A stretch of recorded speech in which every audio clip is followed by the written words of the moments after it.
Welcome to Boracay. Maganda yung panahon ngayon. Hindi siya sobrang araw, pero wala naman pong ulan. Gloomy. Kind of like that. Gloomy day, pero minsan lumalabas naman yung araw. Ayan. So, mamaya papunta ako ng beachfront. But for now, andito tayo sa Bath Beach Burger. We're gonna have our lunch.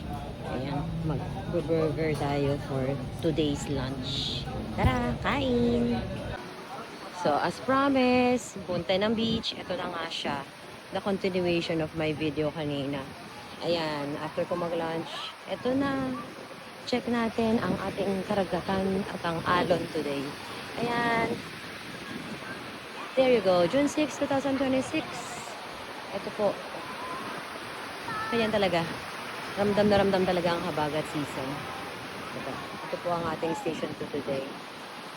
Alright.